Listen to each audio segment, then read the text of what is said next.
Everybody join me on the YouTube. Let me get my show monetized. Why Cardi B performance energy dropping? I don't know. We're gonna discuss that today.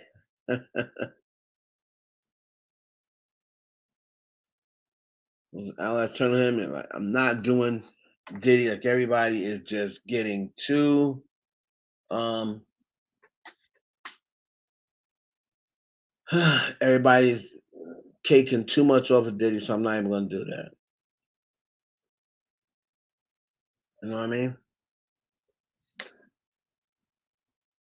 Gene Deal, like, these dudes are every day, 5, 6, 7, 8 videos about Diddy, pretty much the same thing over, you know. So we're just gonna see how that all plays out.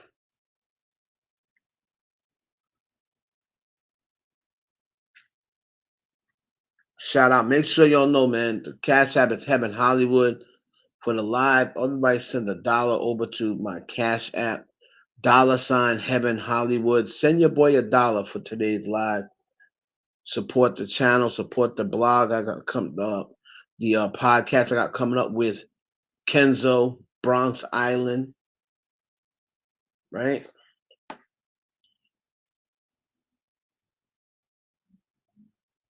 Send $1 over to the Cash App, which is $ Heaven Hollywood. We're gonna get into it, man. Nicki Minaj returned to the stage. She's over in Birmingham. And I just made a video and put the video out and I'll get people's opinion on it. And what I'm saying about on that video is Nicki Minaj. Thank everybody for joining us. Today's live, we're gonna try to stay away from too much negativity. Like it's just been all about negativity and with Drake and Kendrick, pedo allegations, and then Diddy. If every day somebody's trying to come up with some new allegation, we're gonna just talk straight other industry stuff. Let's just try our best not to discuss them. If something comes up, somebody wants to ask me a question that they want me to answer, that's a little different. I won't tell you no, I'm not gonna answer it. But I'm all diddied out. I don't know about y'all. Now that he's gonna get pinned for the Tupac murder. I mean, it's just absolute nonsense at this point. And if people can't see that this is planned, then I don't know what to tell y'all. But anyway, what's up, Sexy 60? What's up, Miss Louisiana? Kiz's, Barry Downs, Diana Nicole. Thank you for posting that. My girl Ashanti in the building. Kiona Thomas. So I guess y'all can hear me. Everybody on Instagram, come over to YouTube, man. Come on over to YouTube. Can y'all hear me? Put a one in the chat if y'all can hear me clearly. Hear me, clear me. Hear me clearly. If y'all niggas fear me, just say y'all fear me. F all your fairy tales. Go to hell. This is God engineering.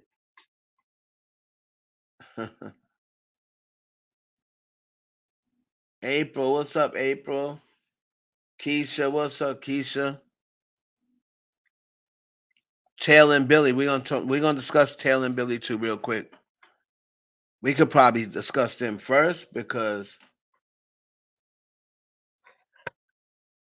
the Swifties are now and Billie Eilish. Well, Billie Eilish fans was dragging Taylor Swift. The Swifties are now dragging Billie Eilish fans back. I mean, damn, the white fan base is going at it too. You don't really see them go at it too much, but let's start off real quick with that. We're gonna get the quick stuff out of the way. So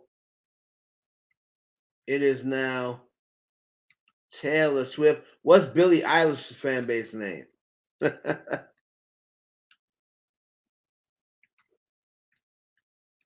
Was Billie Eilish fan? Now,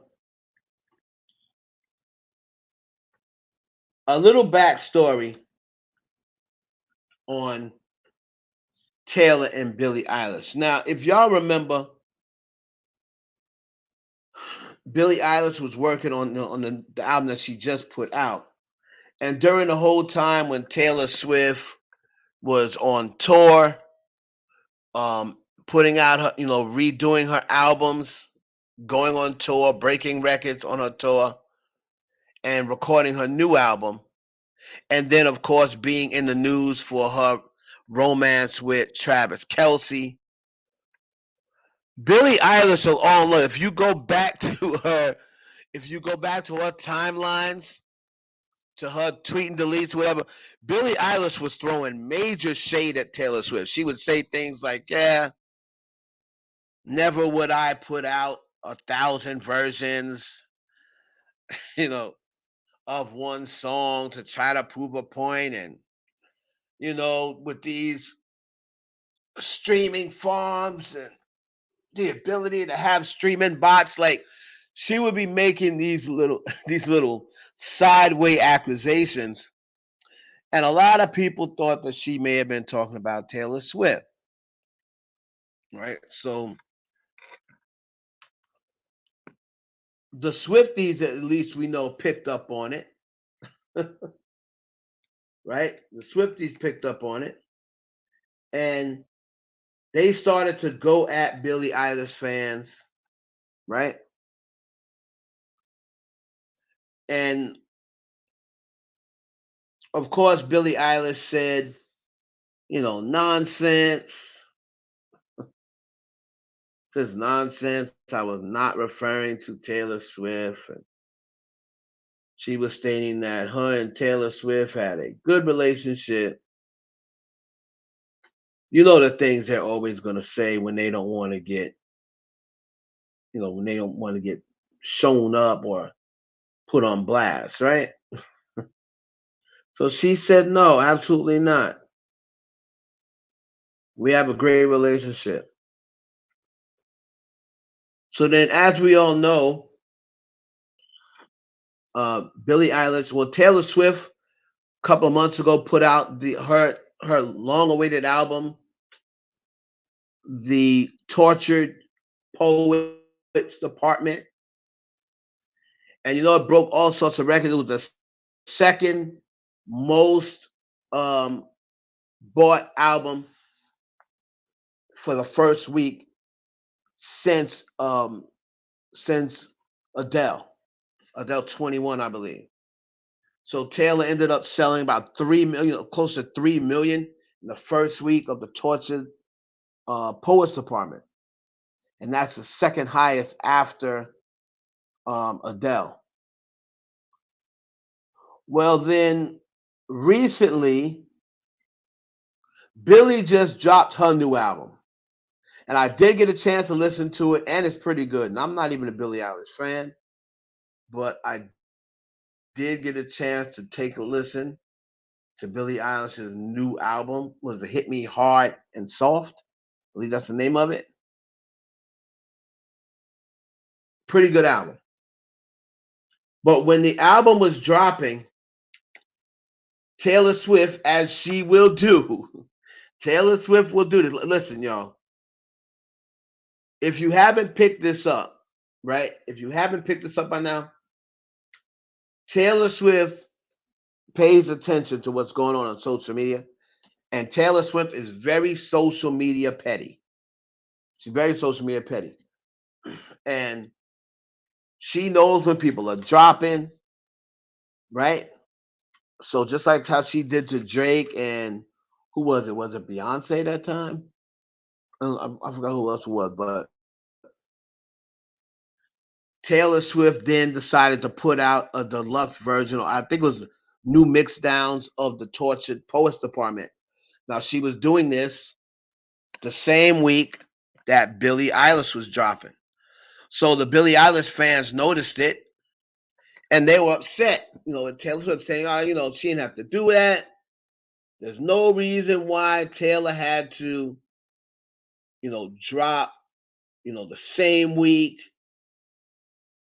as Billie's dropping. She's doing this on purpose. This is what she does. She's trying to block Billie from going number one.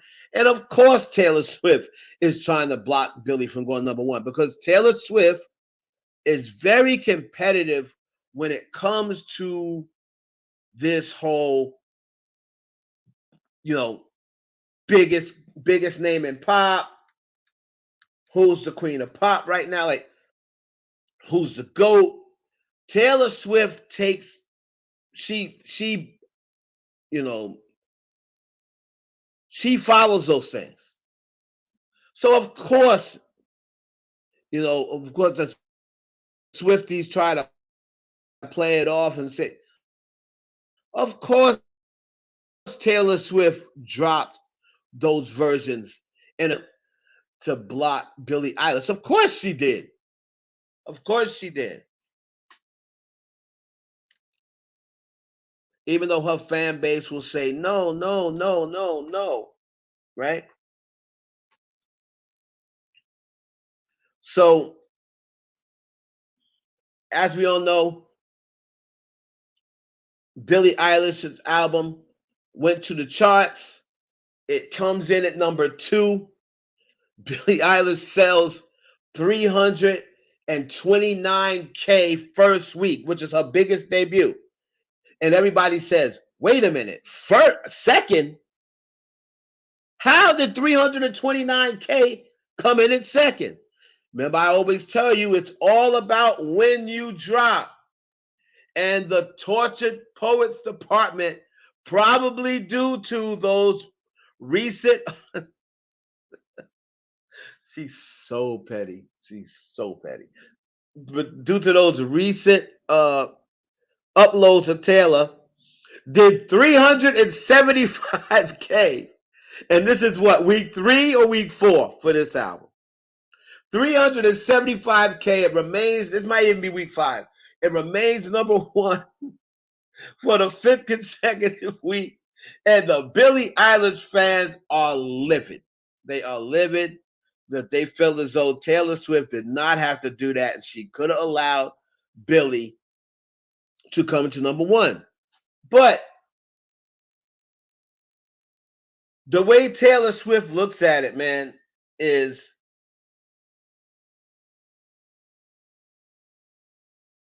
the Libra, you might be right about that.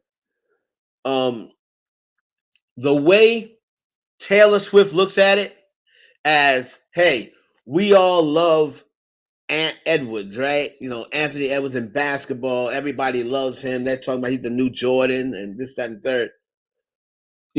So our team's supposed to go out there and let Ant Edwards win because everybody loves him and we don't want to see the young kid get beat. You know what I mean? Or guys aren't letting them win. You got Luka out there and Kyrie, who's been in the league for much longer than Ant Edwards. And they're like, hey, we don't give a damn if the world loves Ant Edwards. We trying to win too. So we're not going to let him go out there and win. You know what I mean? So that's the way Taylor Swift. We want to go to the finals. So that's the way Taylor Swift looks at it. Taylor Swift been looking at it as, oh yeah, I'm 31, I'm 32, and however old she is, and Billie's still 21. And no. Taylor Swift don't give a damn about that. Taylor Swift wants to be number 1 at everything. Everything. She's very competitive. She wants to be number 1. Recording stuff, she wants to be number 1. She wants to have the most number 1s. She wants to have the most album sales. She wants to be the one with the most monthly streams. She wants to be the one with the most total streams. Taylor Swift is very competitive, and she wants to be number 1. She wants to be number 1 on tour numbers. That's why she went so hard to try to catch Beyonce. She wants to have the biggest tour ever. So she ends up coming in at number 1 again, the Tortured Poets Department. 35, thank you. Damn, she's 35 already. Woo! So And Billie's probably what, 22, 23 tops. But Taylor Swift album comes in number one again. Billie Eilish number two. But we'll see what happens next week. I say 2 more weeks. Um, it has a chance next week, but I'm really thinking that next week Billie's album's going to go down a little bit, and so is Taylor's. But I think Taylor will still be in the 300,000 range. She'll probably do next week what Billie did this week. But then I think the following week, which is week 3 for Billie Eilish, I expect Billie Eilish to be number one that week. So we'll have to see.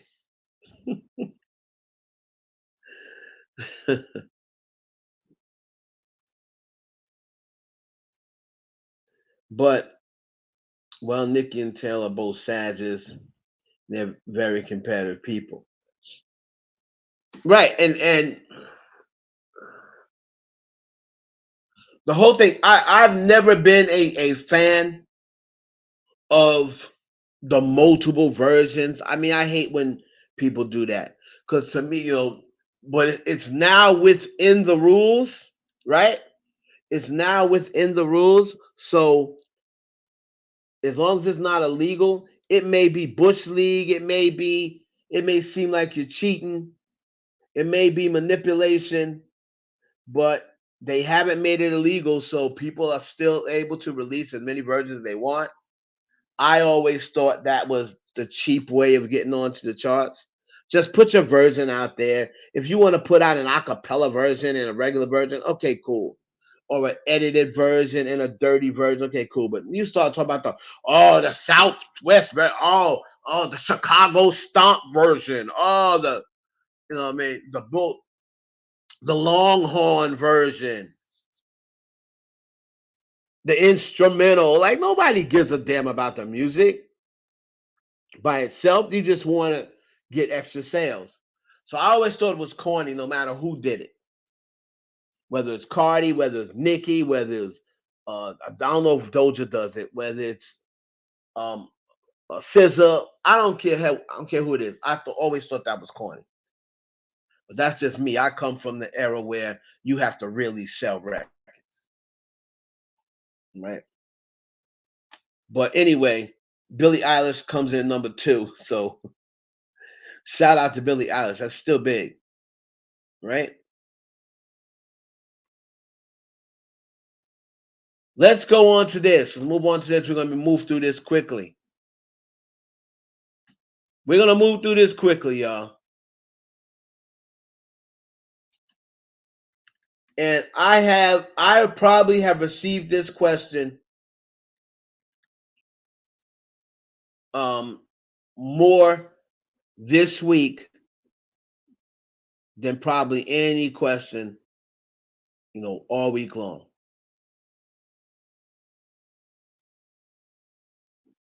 And that is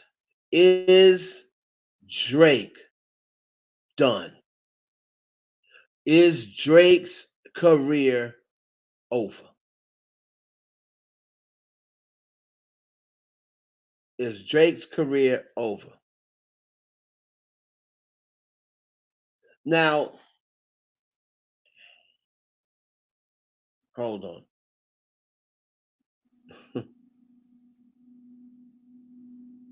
The reason why people are asking that, of course, has a lot to do with this whole battle with Kendrick Lamar. This has been the thing, you know, that people have been talking about. Drizzy Drake, you know, oh, he lost the battle, he bowed out, right? Um, oh, he bowed out of the battle. He lost the battle. Oh, Kendrick Lamar opened everybody's eyes to Drake. Oh, now he's the white boy. Now he is, he's a culture vulture. Everybody now, right, has an issue with Drake. His last 3 songs has more dislikes than likes. This is the first time this has ever happened to Drake, right? This is the first time it's ever happened to Drake. And we have people saying, oh, it's Kendrick Lamar. Kendrick Lamar opened everybody's eyes, right? So that Billie can blame herself, especially since these days artists. Hold on, before I one more comment on that before I go into Drake. So it says, "Have Billie can only blame herself, especially since these days artists feel like they can do little to no promotion and still expect to do numbers they want." That is true, and I was a little shocked.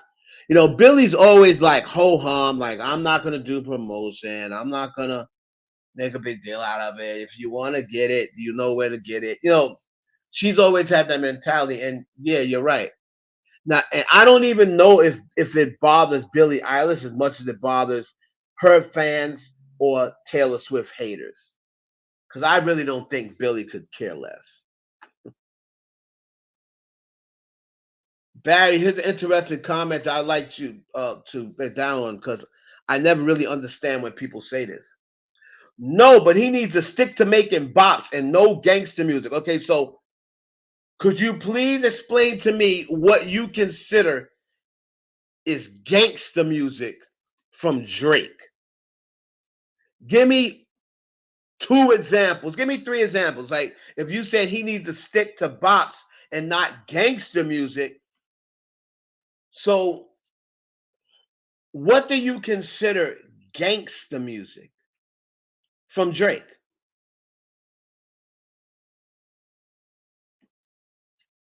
If you would like to explain that comment. No, but he needs to stick to making bops and no gangster music. I've never known Drake to make gangster music.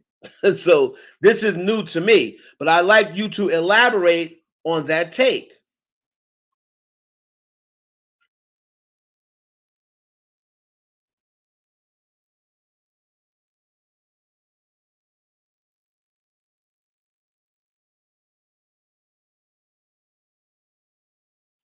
I will answer. I have no Drake career is not over. First of all, J. Cole bowed out. Drake did not. Right, right. That was a ballad. That's a perfect. I like that comment. Drake definitely did not bow out. J. Cole bowed out. Right, Drake made four freaking records. Right, four records. If you go back to all the beefs that was ever had, nobody made four records.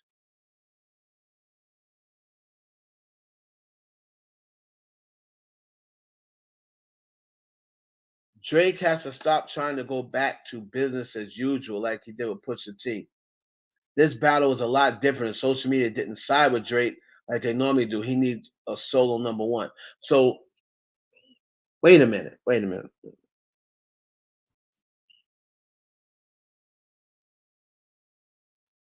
So hold on. He needs to hold on.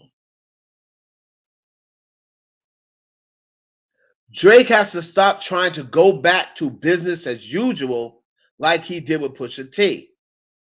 This battle's a lot different. Social media didn't side with Drake like they normally do. He needs a solo number one.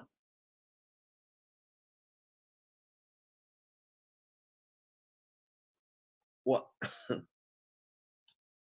Why does he need a solo number one? Doesn't he have solo number ones?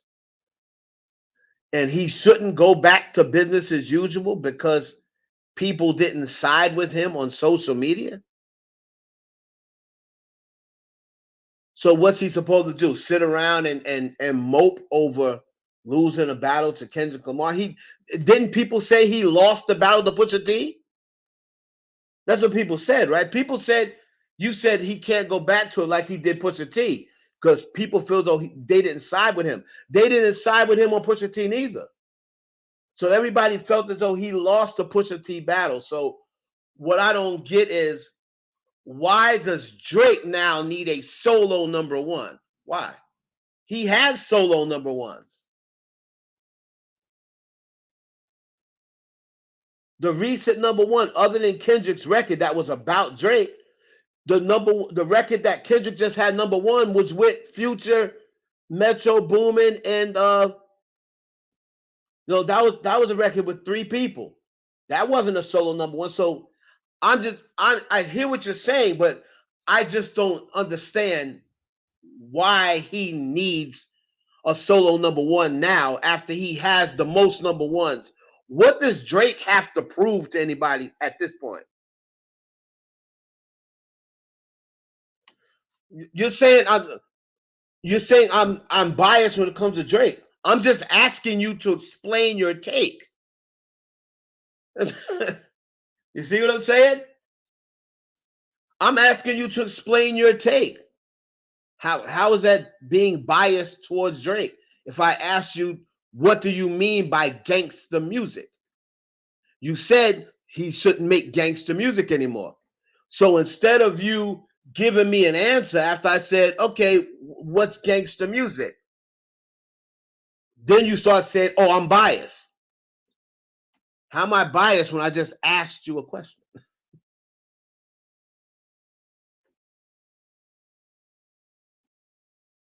What I'm saying is, even after all these years, Drake still has something to prove, because the public feels as though he doesn't have a classic album under his belt. They've been felt that though. They've been felt that.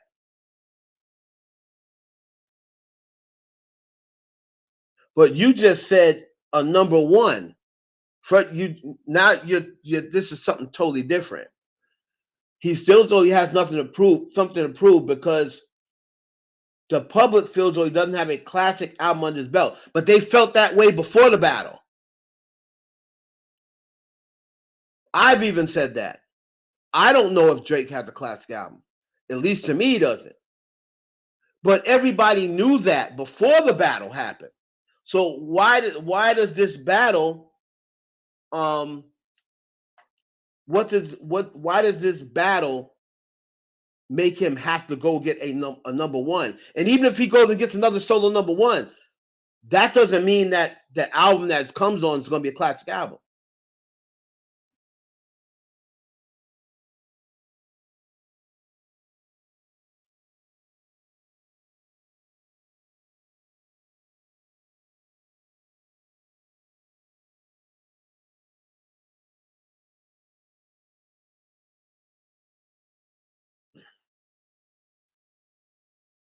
So again, it's like y'all are saying two different things though. You're saying two different things. You said he can't go back to business as usual because of the battle, and people aren't signing with him. Then you said he needs to get a classic album. That's really two different things. He has some bops, but he doesn't have that classic just yet. That classic, what? He doesn't have a classic. So now we don't even have a classic song. So before the battle, they were calling him the Michael Jackson of rap, the most number ones of any, holding down rap for the last 10 years. Now, since the battle happened, now he don't even got a classic song.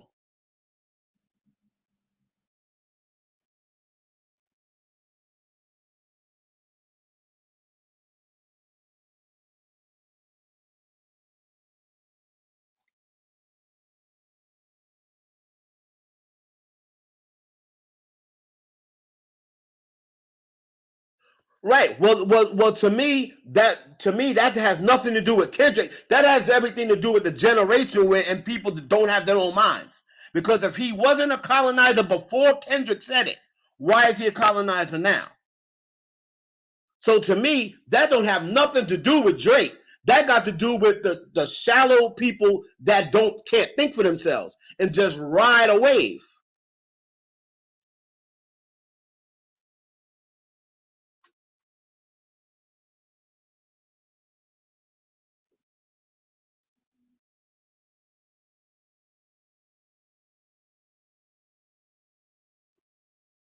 Individuals have their own mind. I've always said, to me, black people don't have their own mind. The majority of black people in this generation, especially the Gen X generation, especially the Gen X generation and the millennials that are almost Gen X. To me, they don't think for themselves. They let social media dictate how they feel. They're too easily swayed. If you were a Drake fan a month ago, you can't tell me that all of a sudden now, since the battle, oh yeah, he's a colonizer. No, you just easily swayed. You're just easily manipulated. Because if you didn't feel that way before a month ago, so all Kendrick had to do was, oh, he's a colonizer. Oh yeah, you know that I think about it. Like who didn't say that before? Triple X was saying the same thing. Wasn't Triple X saying, "Oh, he's a and who was the guy from the UK that said Drake stole his swagger or stole his flow or whatever?" But nobody said it back then. Nobody said it back then. Triple X said the same thing way before Kendrick.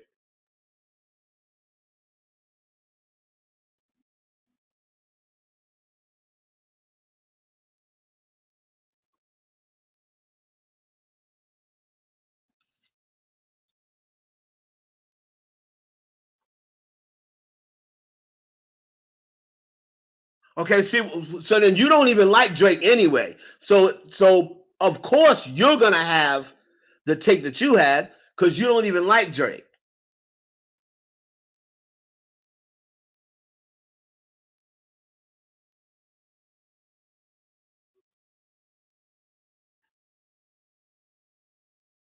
This generation is the generation they is the clout generation. They're the clout generation. They can't think for themselves. They look. All you have to do is go on social media, and you can see the comments. Oh, so when somebody just told a person, "Wait a minute, I look back in your account a month ago, and you're like a Drake shrine. Everything was just now all of a sudden you talk about, oh, you're not like us because you're trying to ride a wave. People in this generation do not have any sorts of self awareness. None.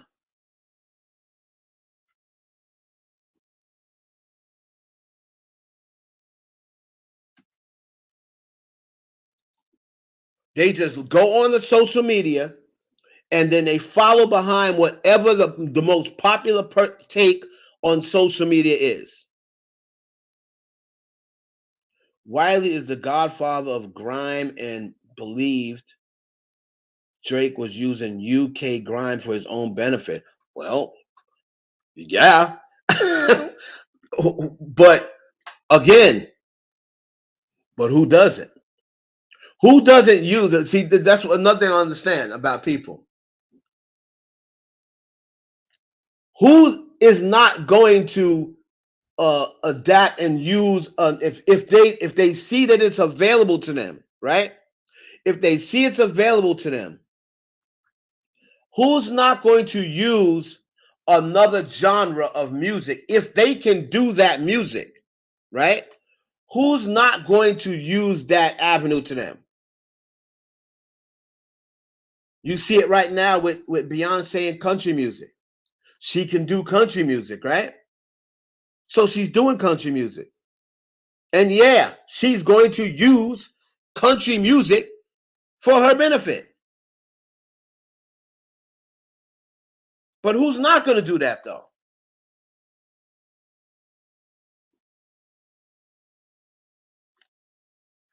Oh no, Maurice. That is absolutely untrue. That is absolute. Country singers, country fans. There are plenty of people mad at Beyonce. Oh yes, there are. That is false. That is false. That is absolutely false.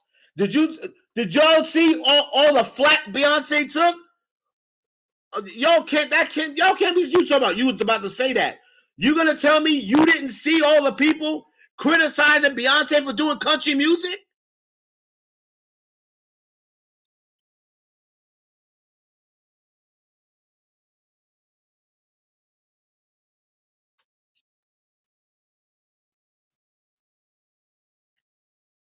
So what?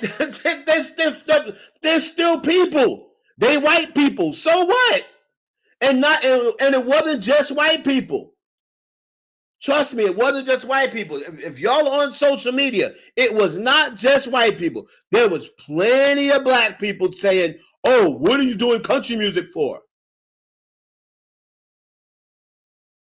You must have overlooked it. And it don't matter whether they white people. But it wasn't only white people saying it. There was some black people hating on Beyonce. You already know when it comes to hating, black people are the godfathers and godmother of hating. So they're gonna find a way to hate on their own. It's never just white people when it comes to black artists. Black artists are gonna be hated on more by their own kind than they are by the other kind.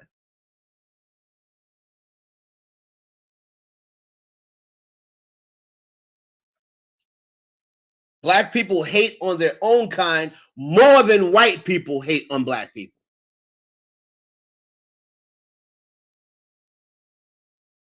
Still got the crabs in a bucket mentality. No, you can't come up. No. If I'm not making it, let me pull you down. I don't want you to make it. If I can't get out the barrel, here, come back down here. Come here. Where you going?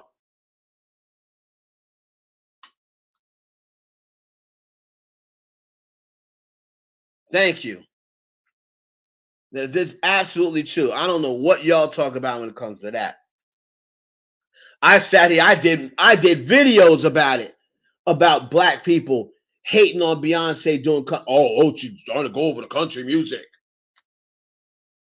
instead of just sticking to her people. She's going over to country music. Like,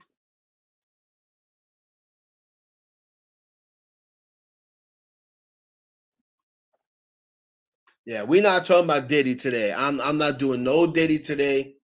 You know, I don't. I'm all Diddy'd out. You got 7,000 people talking about Diddy. I'm done talking about Diddy. I've already done my Diddy takes. Until something major happens, he gets locked up. We'll discuss him getting locked up.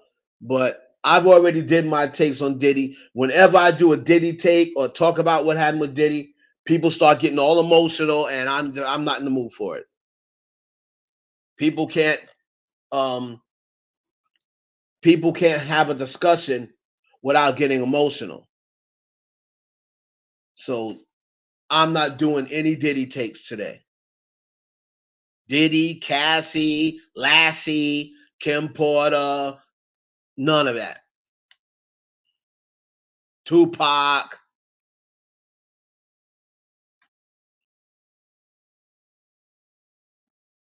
Whatever happens, happens.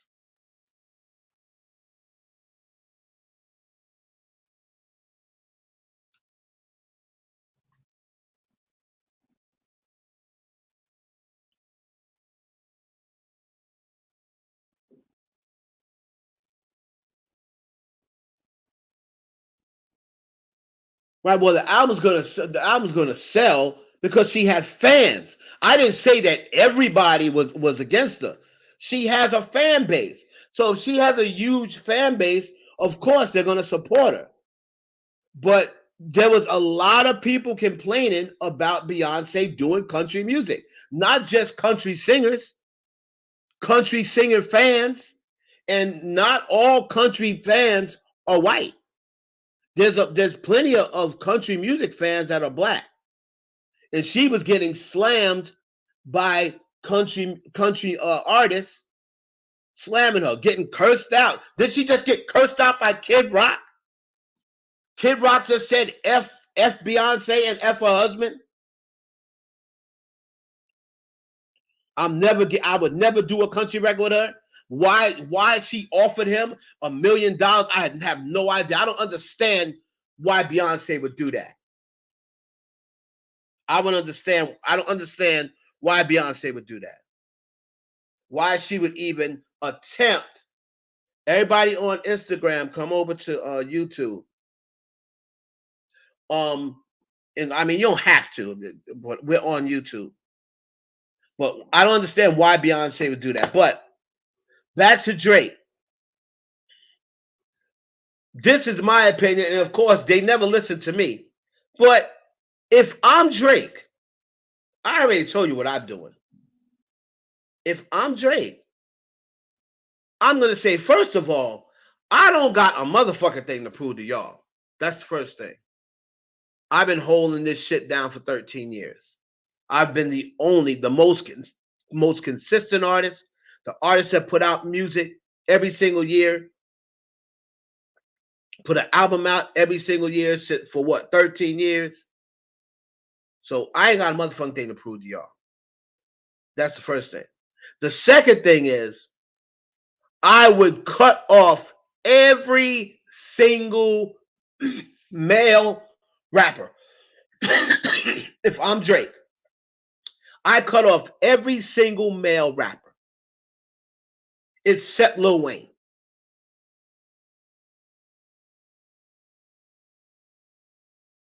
I cut off every single male rapper except Lil Wayne.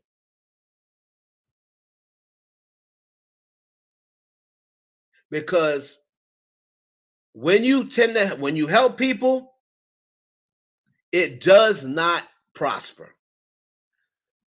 Like I said about 3 weeks ago, I apologized to Nicki Minaj. I said, Nicki Minaj, I am sorry. I apologize for saying you don't help people. You never helped anybody in the game. Now I see where Nicki's coming from. Now I see exactly why she acts the way she acts.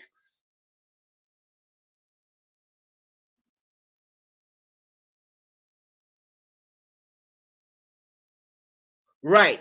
But I wanted him to rap on it by himself. He rapped on it. He rapped on it with Sexy Red. So he did listen to what I said, but I wanted him to rap on it by himself, and I wanted him to do it when the beat first came out. I wanted him to do Ultimate Troll. But if I'm Drake, I'm cutting off all of it. Cut off Yachty before it's too late. Because he's going to turn on you too. Cut off 21 Savage. He's going to turn on you too eventually.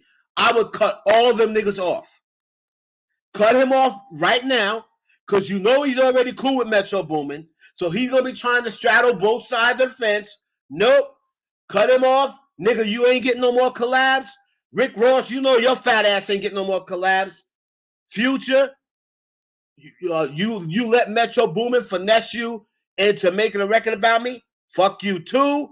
Yachty, I know your soft ass gonna turn. So fuck you too. 21 Savage, you can hit the road too. I'm only fucking with the dudes I've been fucking with when I came in the game, and Weezy and Jay-Z. I'm not doing no more collabs with nobody else. Men.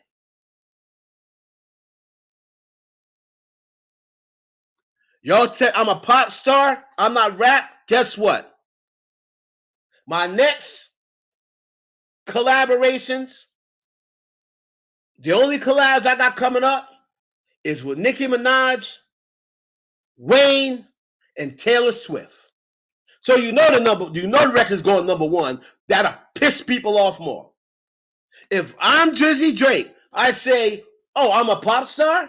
Okay. Well, guess what? Let me go do this record with Taylor Swift. Let me go do this record with Doja Cat. I'm going to do a record with Nicki Minaj. I'm going to do an EP. We're going to finally do Watch the Throne with the, so for everybody out there that can get a message to Drake, he took my message before about the BBL Drizzy. He just did it wrong. Drake, if you're listening on the replay or whatever the case may be, cut all these niggas off. Since they say you're a culture vulture, you're a colonizer, you're a white boy. Okay, start doing white boy things.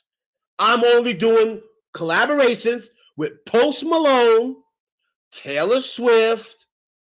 Then people, what's he doing? Oh, what's he always? No. I'm a white boy. I'm a white boy. I'm a white boy, remember? So y'all don't need me. Y'all don't need me. And let's see which records that aren't about Drake or include Drake go number one. Let's see.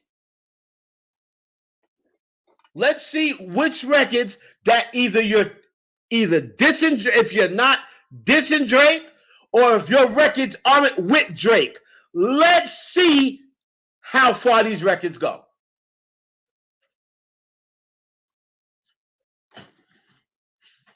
Let's see how far these records go.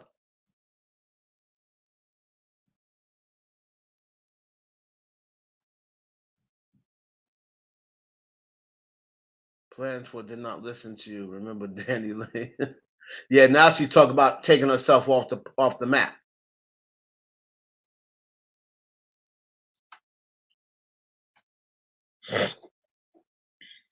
So this is what I want to see if I'm Drake. I'm telling you, I'm cutting all these niggas off. 21 Savage, 22 Savage, 23 Savage, Lil Yachty, Little Uzi. I'm cutting all these niggas off. Y'all niggas ain't getting no more features. I done gave all you niggas your biggest hits. Kendrick Lamar, I put your little black ass in front.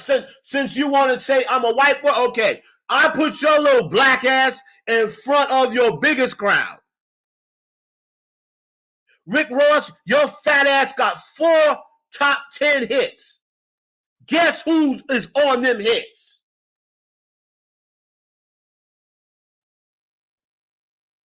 Future, your first number one, guess who gave it to you?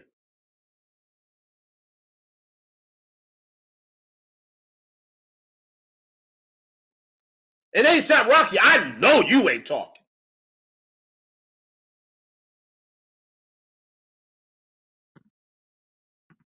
All y'all niggas.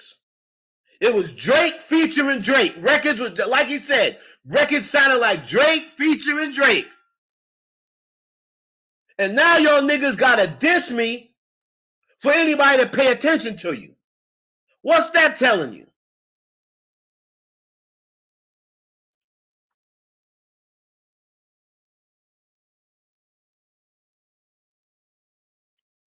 What's that telling you?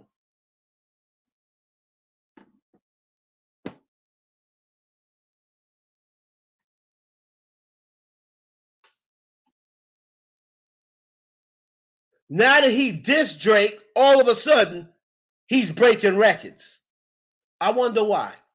If this record was about Johnny Dumpsmo, if They Not Like Us was about Johnny Longlegs, the new rapper that dissed Kendrick Lamar, nobody would be pumping that record. If the record that he did on the Metro Boomin album, if he never put that verse in there, fuck the big three, it's just Big Me, that record never goes number one. You know it, and I know it.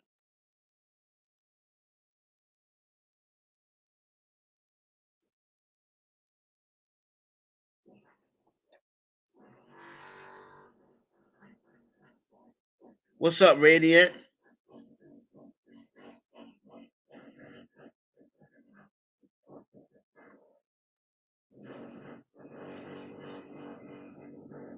Of course, they all rank him over Drake. Now, granted, even before the beef, when they did that top, I guess it was Vibe magazine or whatever. Even way before the beef, when they did the top rappers of all time, even Vibe magazine, they had Kendrick Lamar ahead of him back then. So I'm not gonna say they have. Oh my God! Of course, when I go on live, this nonsense is happening. Sorry about the drilling. Um, so people were still always said he's a better rapper than Drake, but he's not a better artist than Drake. Now they're trying to make it seem as though like, oh yeah, Kendrick Lamar's album, uh, uh, what's his name, Mr. Hypocrite and the Little Feet are back in the top 200. Well, why do you think that is? That album had disappeared like a fart in thin air. Now, why all of a sudden, 2 years later, do you think Mr. Hypocrite and the Little Feet are back in the top 200? Why do you think that is? Why do you think that is?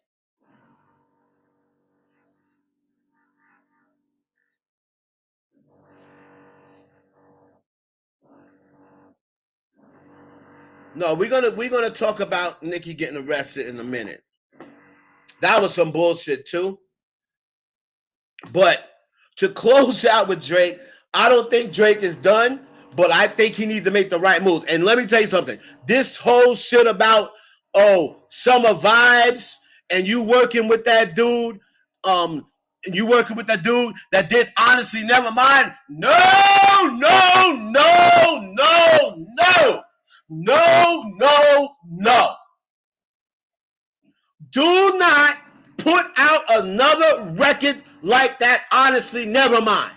Don't do it. If that's what you mean by summer vibes, bring on the winter. Do not put out another record like that damn honestly never mind. Don't do it. Because that didn't even run the summer.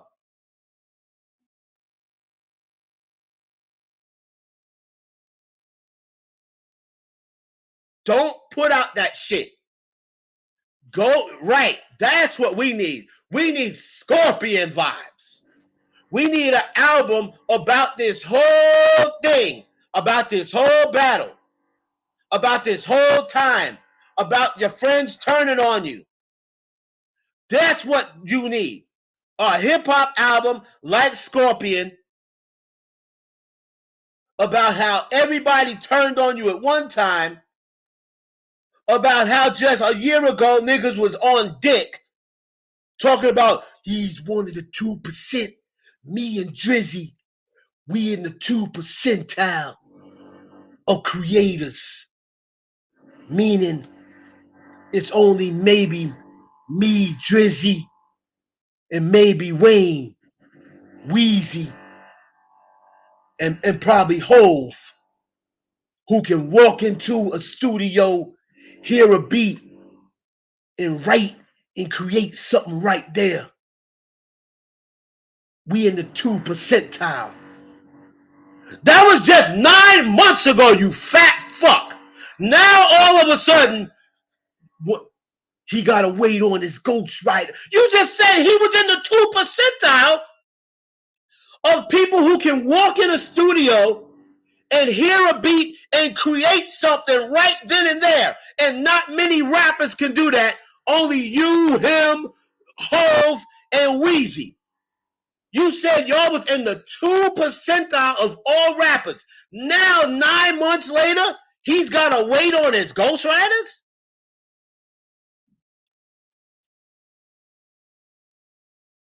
That ain't what you said 9 months ago.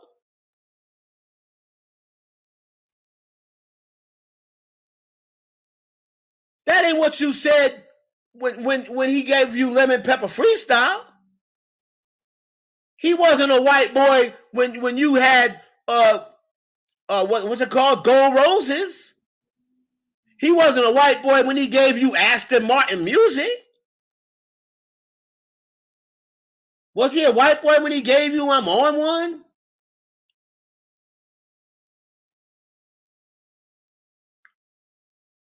Was he a white boy when he gave you diced pineapples? Or he's just a white boy now?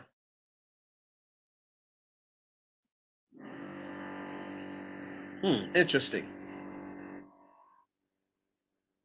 Interesting.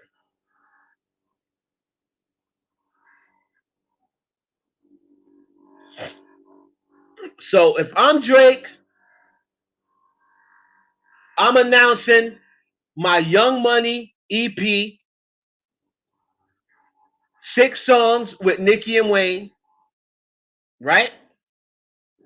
You want to throw Tiger on? What? You want to throw a song with just you and Weezy, a song with just you and Nicki, a couple of songs with all three of you?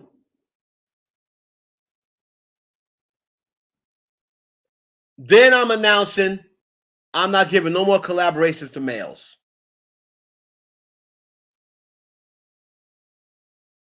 I'm not doing any more collaborations with men. I'm going to be doing my pop collaboration since y'all say I'm a pop star. I got this joint. Oh my God. Why, when I come on live, you decide to start drilling, you motherfucker? Um, when I come on live, when I do my next collaboration is going to be with Taylor Swift, Post Malone, Nicki Minaj, maybe Doja Cat.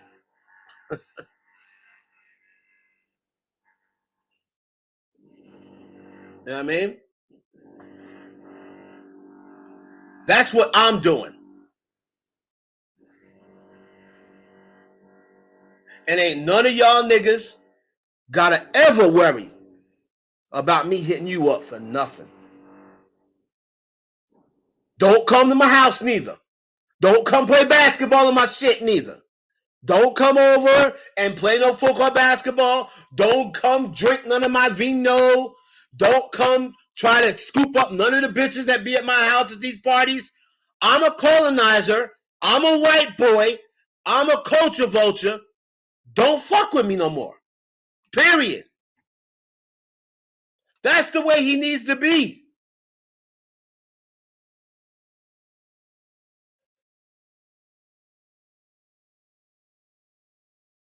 I told y'all.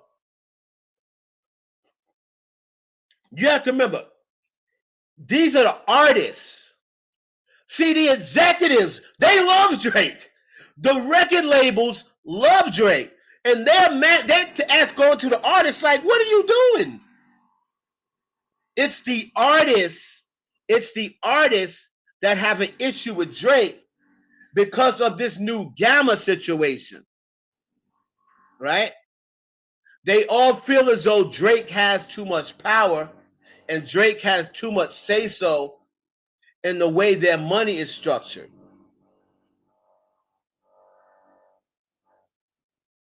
That's what the issue is.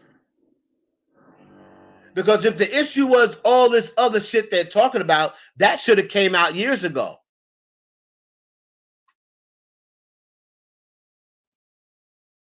So it's the stuff that's going on behind the scenes with Larry Jackson. It's the stuff that's going on behind the scenes with um, Lucian Grains. It's the stuff that's going on behind the scenes with the other executives that love Drake off. And the artists don't like it. The artists don't like it.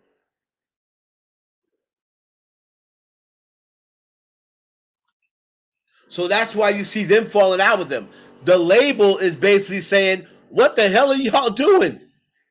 Do you know how far a Drake feature will go? This motherfucker was not drilling shit until I started on my live.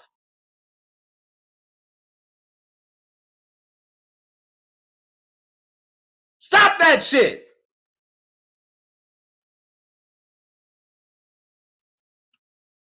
The niggas were not drilling a motherfucking thing until I started talking.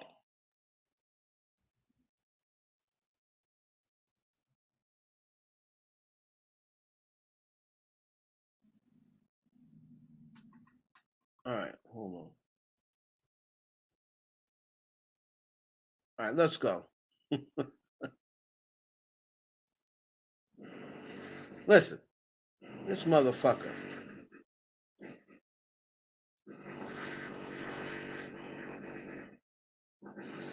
just disrespectful. Wow. Hold on. Let's get to Nicki Minaj. Oh my god. He gonna make me end my show, man. This nigga gonna make me end my show because people watching this back on the replay, that shit's gonna be annoying as fuck. They're gonna probably click off. Unfucking believable. Shut up!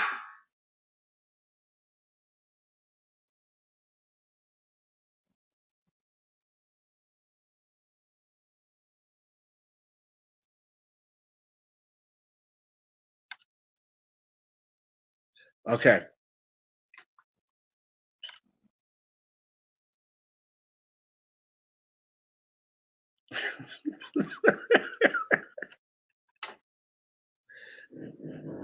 Darius, let me tell you something, Darius. Your ass ain't slick. I seen you with my woman, nigga. Let me tell you something, brother. Get your hands off my woman. Remember Last Dragon? It was like, I said, get your hands off my woman. I saw them pictures, Darius, with Couture. You ain't off the hook, nigga. Darius think he's slick. I said, get your hands off my woman. Busted. We don't know where you been.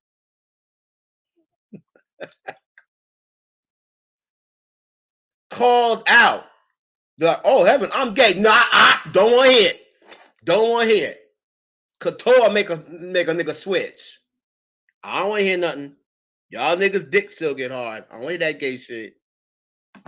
Mm-mm. Y'all ain't playing me with that.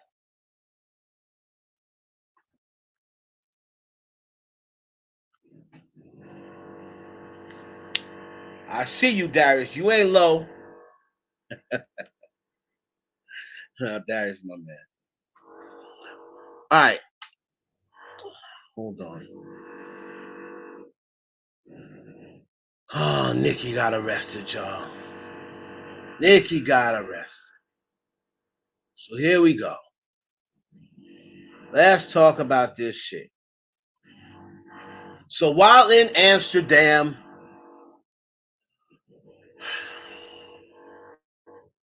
Nicki Minaj got arrested. Now, a lot of people are saying, oh, this was a setup because Amsterdam, weed is legal, right? And weed is legal in Amsterdam. So how is it that Nicki Minaj got arrested? Well, it's kind of true. It's kind of true. Hey, Marcel, Marcel, mind your business. Don't be cock watching instead of pocket watching. Why you cock watching, Marcel?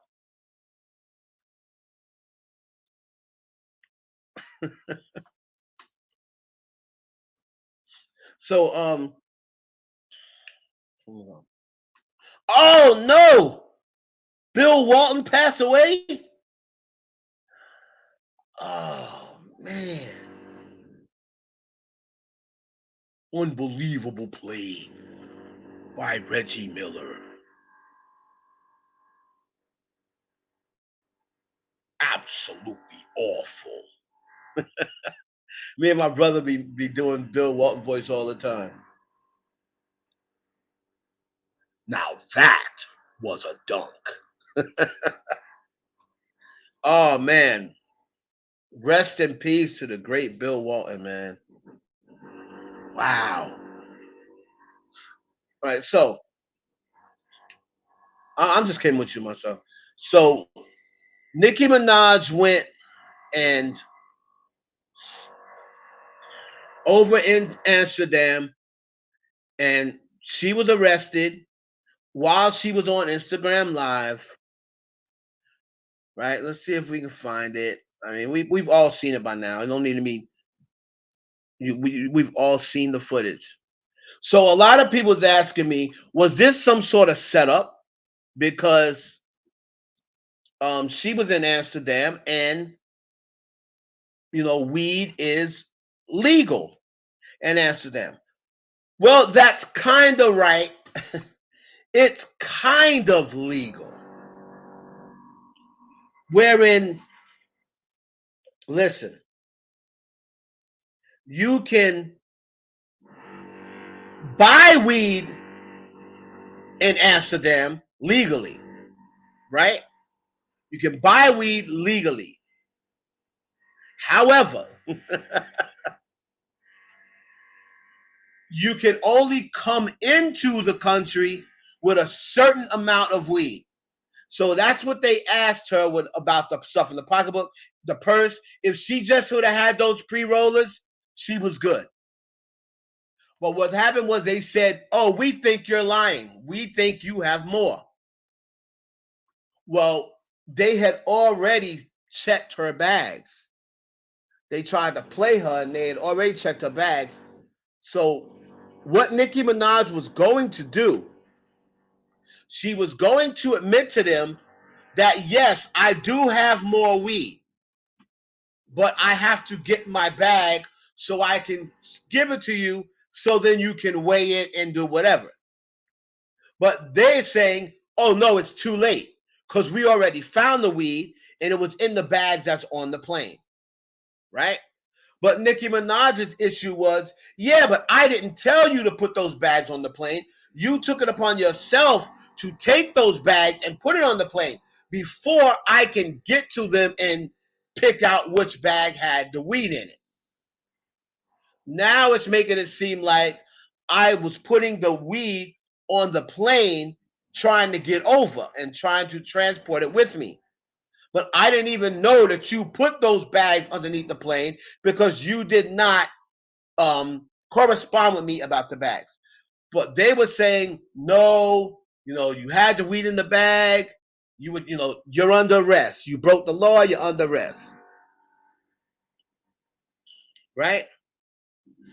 So people are saying, how did they know what bags? She was already past custom. How did they know what bag she had the weed in? Right? And I just know it. I don't know where. I think I saw them why, but I said on Twitter, I said, how long will it be before we get the Barb that tweets, Rock Nation? Rock Nation set Nicki up because they don't want her to continue on with her European tour because that bitch Megan is touring. And they just want Megan to have everybody be talking about Megan. And they want to distract us from the fact that Megan didn't sell out, which is a lie. They want to distract us from the fact that Megan didn't sell out. This Bigfoot bitch didn't sell out. So they went and set it up so everybody can pay attention to Nicki getting arrested, and they won't be paying attention to Megan not Bigfoot ass not selling out. I know for a fact that somebody on Twitter said that. I know for a fact. I don't know who. I don't know who, but somebody said Rock Nation. I know it. I just know they did. So she ends up getting arrested in Manchester. She had to cancel her show. Right? She had to cancel her show. Now let me. I guess they're going to postpone it for another day. Right?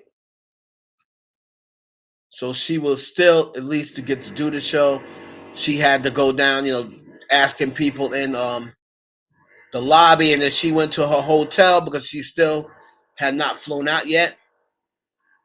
And then the people that was in the hotel, even though they were upset at what happened, they were very forgiving and understanding. But here's what I have to say. The only thing I have to say about Nicki, right? In this sense. Of course, she didn't plan to get arrested. But Nicki, and I know it's totally different country, but it's the same premise. Did you not see Brittany Griner? Did you not see what she thought was going to be something innocent, like her little vape pen or whatever? And you saw what happened to her, right? And that was just oil. You saw what happened to her for months, and she's lucky she got off that easy. Nicki Minaj, we are not living in the early 2000s. We are not living in the 90s. What you have to understand is, and you should understand now, is especially at your age and your amount of time spent in the game. People hate America. Do you understand me? People hate America. So when they see a multi-millionaire female rapper coming over to their country, and she got everybody over there screaming, going nuts over her, spending money, she's doing a concert, making money, I'm telling you, other countries hate Americans. And they will do anything possible, right, to fuck with an American. So you should have did your due diligence. I know it was a mistake. You can't make those sort of mistakes when you're in other countries. You can't. Everything's got to be on the up and up. And you got to make sure it's just like with the black people now keep their license and registration. They don't keep it in the glove department anymore because we scared to reach in there for it and have somebody blow out brains out and then say, "Oh, it looked like he was reaching for a gun." So a lot of black people now take their license registration and put it right out in the open with them in a little compartment in the middle or something, wherein they can reach down, get it without having to make any sort of movement that's going to cause one of these old scared ass whiteys to blow your damn brains out. It should be like that now since Brittany Griner. Make sure. Okay, how much weed can we take? Oh, let me make sure. Let me double check. You say it's 2 grams? All right. I'm not saying I don't believe you, but let me call the embassy and find out. Hello. Yes, this is Nicki Minaj. I just wanted to find out. Yeah, I have a question. How much marijuana am I allowed to bring into the country? Because I want to be sure. I don't want no Brittany Griner situations here. So I'm just trying to be sure. Are you sure? Are you sure it's 2 grams? You got to be sure. You have to make sure. I don't care if it belongs to security. You got to make sure you let them know ahead of time. My security got weed. My security got weed. I'm letting you know right here. If I can't bring it with me, take it from me now. My security has weed.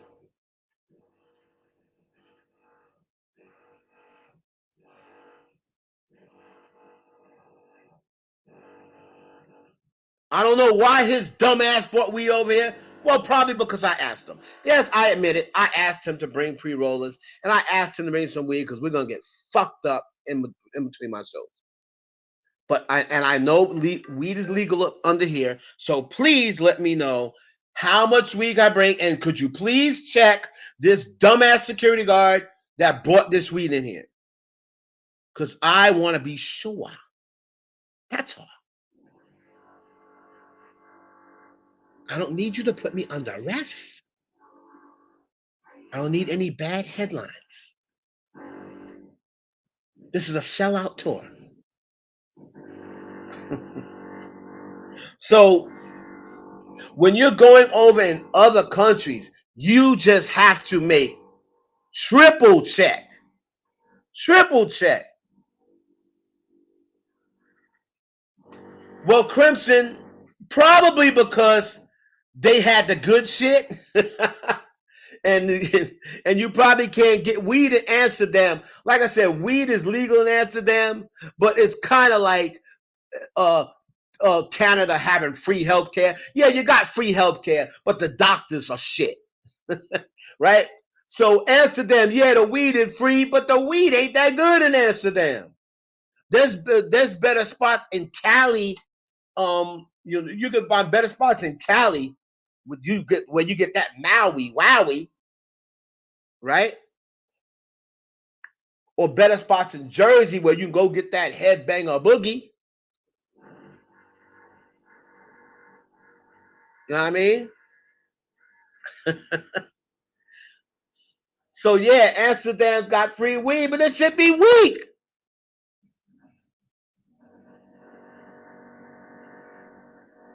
So that's probably why. Um, so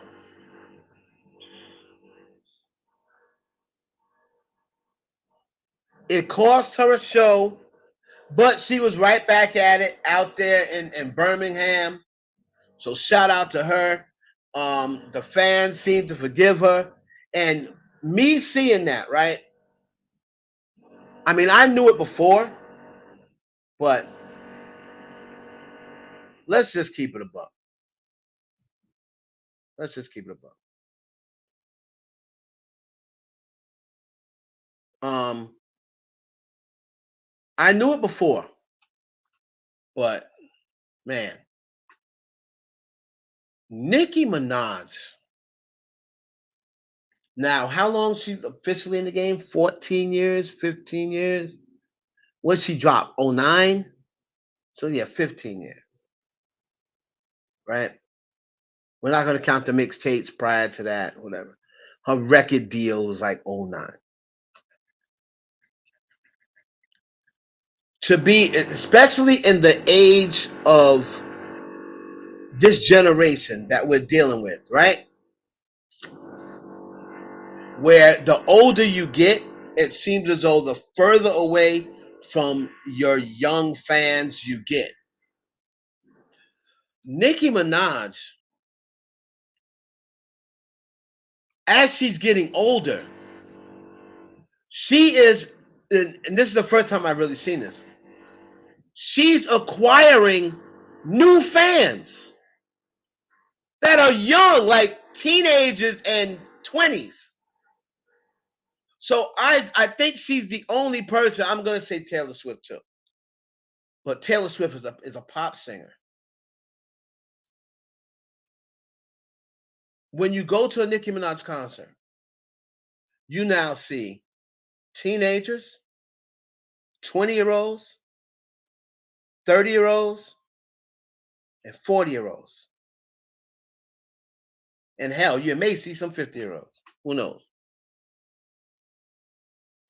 And when you see that, for you to be able to see, for someone who is what is she, 42 now? Or turning 42? Whatever. 41, turning 42. Come up in the social media world where you got a lot of young people on social media. For her to still have a big portion of her fan base be young Gen Z people, where most of the other girls' age that people are calling them, you're all like Missy Elliott, and they're calling them old, they're calling them washed, they're calling them. For her to be able to still have that size fan base, for them to be outside her hotel room in another country, and for them to basically, oh, yo, Nicki said shut up, or else she's going inside. No, please, Nicki, don't go inside, please. Nicki Minaj is a huge star. Still, she is a huge star.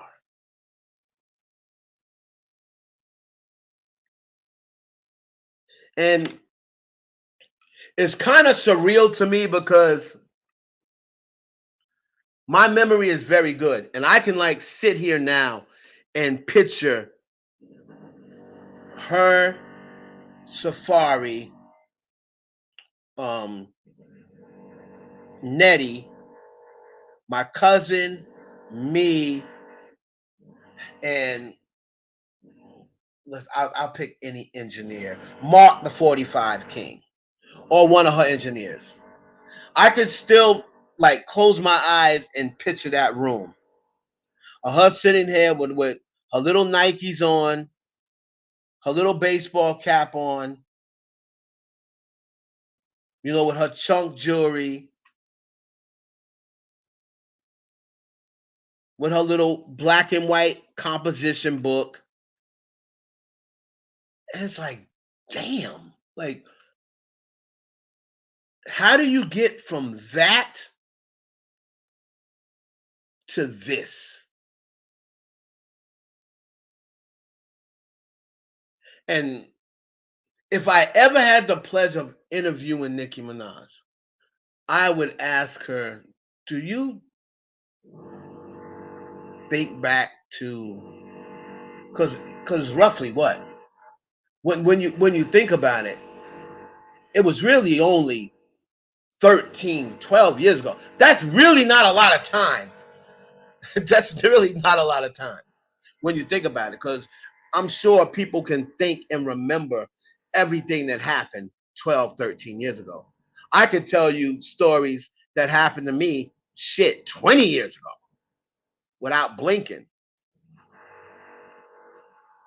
And it takes a special person to say, and I keep going back to the party that I filmed for her in Miami, where she said those words I'll never forget. The last words out of her mouth that she said to me. Now, she said stuff to me on social media, email, or what have you, but the last words out of her mouth that she personally said to me was, "It's about to be a wrap, Long Island." Because whenever she saw me, she knew that I was Light's cousin, right? She knew my cousin Light. She knew I was Light's cousin, right? But then she knew I had a weird name. But she always will remember my face. Like if she saw me right now, she'd remember my face. She's a master remembering faces, right? Um, but for someone to say, a lot of people, a lot of stars will say, I didn't expect this, like this is surreal, this is unbelievable, right? I never expected it to get this big. She did. She did. And if she didn't expect it, then she was just talking shit. But she said way before she dropped and way before we knew about the Barbie flow and the Barbie persona, she said back then that she was going to be a generational artist that you've never seen. And you'll talk about during a time where people were still on Little Kim. There was still Foxy Brown out. You know what I mean? Missy Elliott was out. Lauryn Hill, everybody knew about her, right? For somebody to have not just enough confidence, because anybody can talk, right?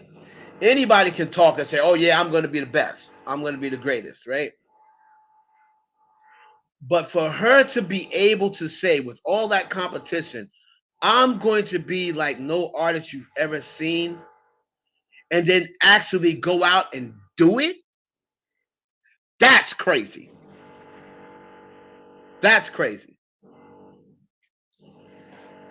So when I'm looking at all the fans waiting outside her hotel and in different countries, and she's selling out every show, and the way they act when this little 5'1", barely 5 feet, 5'1" or whatever she is. What's she, 5'1", 5'2"? She might be 5'1". She looks really short in like sneakers. She looks really, really short. Um, for them to listen to everything that this little woman from Jamaica, Queens is doing, that's crazy.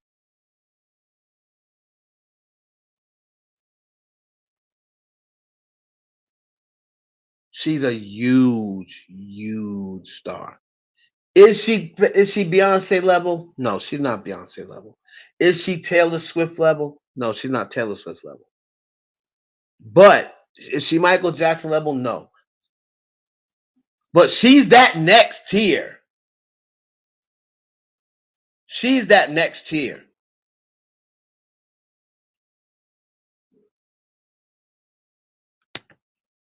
And to be on that next tier and you're a rapper,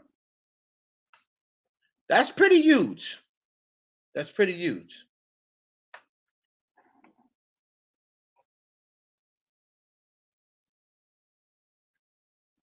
So shout out to Nicki Minaj. Um, I don't believe she was set up. I just believe she was a little careless, right? And of course, if people can find an opportunity to lock Nicki Minaj in their jail, they know they're going to get all sorts of publicity, right? But I don't believe people said, "Oh yeah, we're gonna go out there and lock her up for one show." What's that gonna do? If they were gonna do that, they would have did it when she was in America. And it's not like she missed, the tour got canceled or she got put in jail for months. She was in jail for 5 hours, and she missed one show. But now she's doing the show in Birmingham, and she's still out there. So I don't think it was a setup. I just think it was a little bit carelessness on her part. But trust me, she'll make sure she's on her P's and Q's for the next thing, right? 5'2". Well, back then I don't think she was 5'2" yet, right? May have been close to it. Yeah, she had to be because I think they said women stop growing at 16. She was definitely older than 16. She was probably like 17, 18, maybe 18, 19. It was after the whatever that group is with 7 Up and Full Force. So she was probably 20. You know. But shout out to her, man. She's definitely the biggest female rapper ever.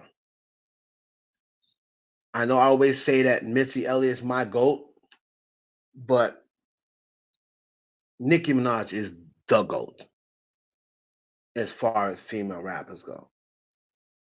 People that don't like her, I understand. I get it. I get it. She's not known to be the most popular amongst her peers, and people have a lot of attitude with and a lot of problems with things that she does, but you can't deny the fact that she she's the goat of female rap, at least in my opinion. Let's see what else we got. What else? Oh, here we go. No, no, you know what? I'm not even gonna go with that. So shout out to Megan Thee Stallion. She received a plaque. Let me see if I can find it. She received the plaque from Madison Square Garden, and this will quiet all of the BS, right? About, oh, she was in the theater. She was not in the theater. The theater's not even open. She didn't sell out the theater. No, it was not the theater. She sold out Madison. It was really Madison Square Garden. So let's go over, right?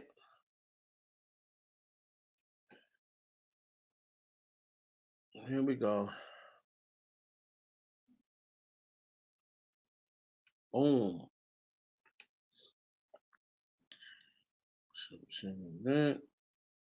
Hold on.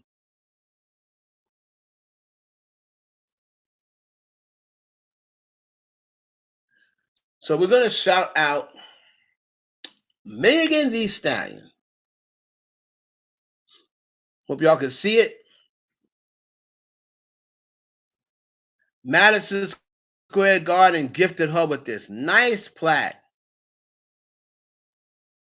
And it says Megan Thee Stallion from Tiffany's and Company, May 21st, 2024, sold out Madison Square Garden. Now let's see, what is the capacity of Madison Square Garden? The world's most famous arena. That's where the New York Knicks play, right? And I know a lot of people was trying to say it's not true because the Madison Square Garden never said it. Well, they've now said it, right? So Madison Square Garden seats 19,500. 19,500. Now, let's just be very clear. There was not 19,500 people in the building. That is probably virtually impossible, basically impossible for anybody unless you're Michael Jackson and probably today Taylor Swift. I don't know about anybody overseas. I don't know about Bad Bunny or whatever the case may be. But unless you're Michael Jackson, Taylor Swift, Madonna in the late 80s, early 90s, every seat is never going to be completely filled. And what they mean by sellout is, again, I'll explain this for the last time for those of y'all who don't get it. When you have your tickets that go on sale, all right, you're pretty much going to see it on sale from 3 different places. One will be the box office. Madison Square Garden has a certain amount of tickets that they have aligned to their building to sell. Ticketmaster will then buy up, they're a ticket broker. They will buy a certain amount of tickets, and you will buy, instead of going to the box office, you will go through Ticketmaster, and the Ticketmaster will then broker the deal for you if you can't get to the box office, and they get the tickets from Madison Square Garden box office. Then you have what we call third-party ticket brokers, ticket scalpers, ticket resellers. They go to Madison Square Garden or they call up Ticketmaster and they say, hey, we want to purchase 5,000 seats, right? We want to purchase 5,000 seats. They go and sell the 5,000 seats to them, right? So then once they add up the thing, maybe you only had 5,000 seats left. Maybe Megan had sold 15,000 tickets. There was still 5,000 available. The ticket broker buys up the 5,000. They say, okay, we sold 19,500. Sold out, right? Now,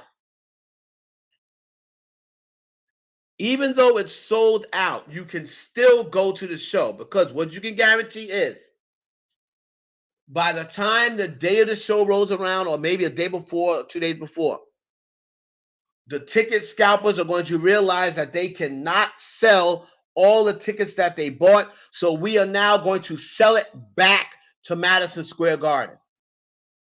So the day of the show, I won't have these tickets, because after the show's over, I can't sell it back to them. So I'm going to sell it. Make sure if I don't see I'm able to sell all these tickets, I'm going to sell it back a day or two before the concert, to give them time for people to them and say, hey, people, we have tickets available now at the door. Or we have tickets available online a couple of hours before the show. You can go online and see. So when people are saying it wasn't really sold out because you can get tickets the day of. Yeah, I could have got tickets the day of when Nicki Minaj came here. That show was sold out too, but I could have went online and got tickets. Right? There's tickets available all the time. So same thing when Janet Jackson came in. Same thing what happened with Doja Cat, right? So when Doja Cat came here, even though I didn't get my, the tour bus that I have invested in was driving Doja Cat around. So that's how I got in the Doja Cat space. But then the person, my friend that was driving, he was like, just buy the ticket, right? Buy the ticket, and then I'll reimburse you or whatever. So then I was like, but this show's sold out. And he's like, hey, you didn't get tickets from the door. So I went up to the door, boom, got the tickets for the suite or whatever, right at the door. So it's never going to be sold. It's never going to be 19,500 people in the building. Things come up, a death, an emergency, car trouble, car accident. Not everybody's going to get there. So the building's never going to be filled to capacity. But the fact that an independent artist, and she is relatively new, what's she, 2017? Whatever. That's still relatively new. It's under 10 years. First real tour, for her to sell out Madison Square Garden, and she's a Texas girl. She's not even a New York girl. Right? She's a Texas girl. She's not from New York. For her to sell out Madison Square Garden when people were saying she's not even an arena artist, shout out to Megan Pete. That's a big accomplishment. That's a big accomplishment.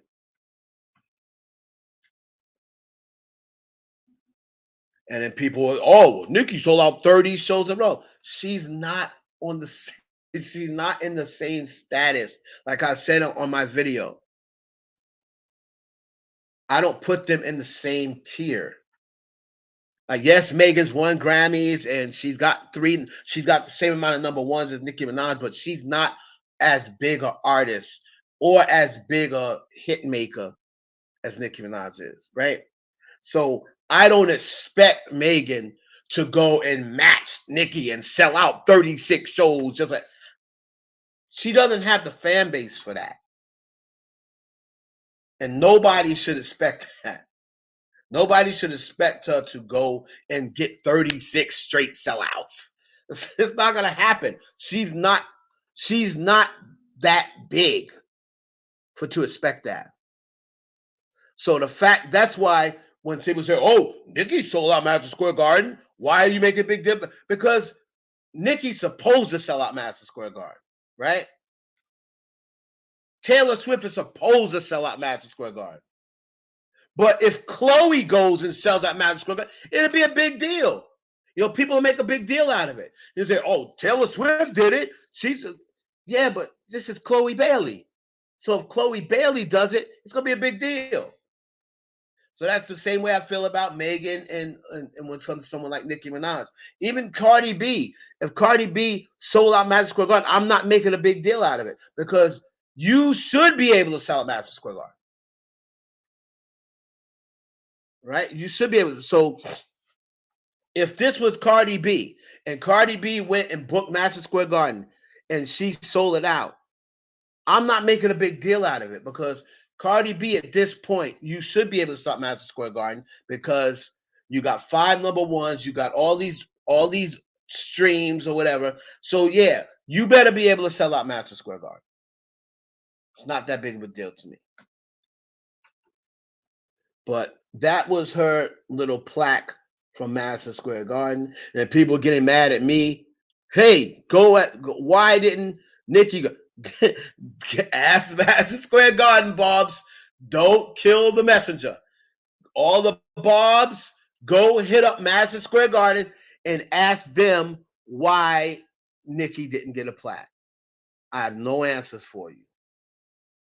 But go hit them up.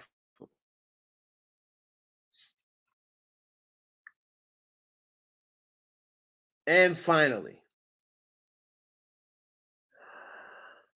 oh boy, let's go find this. Let's go find this on Twitter.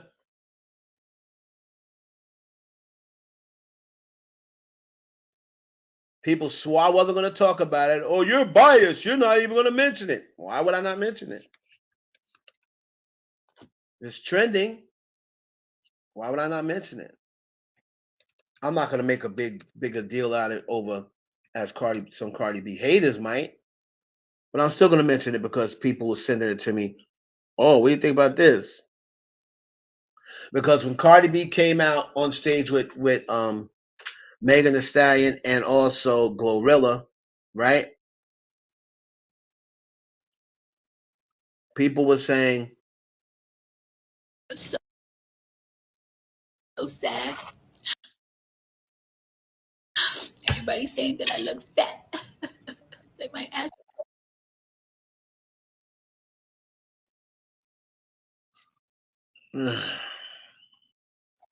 So fat.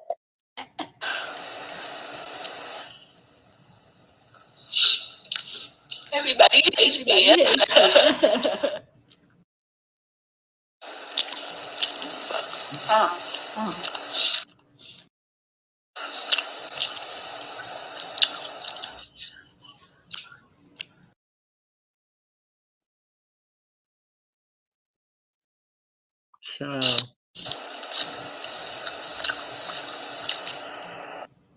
okay, you get the point.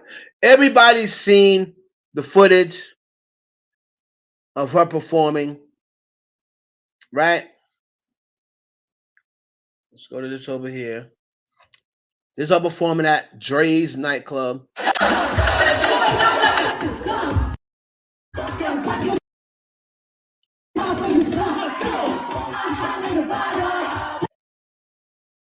Child.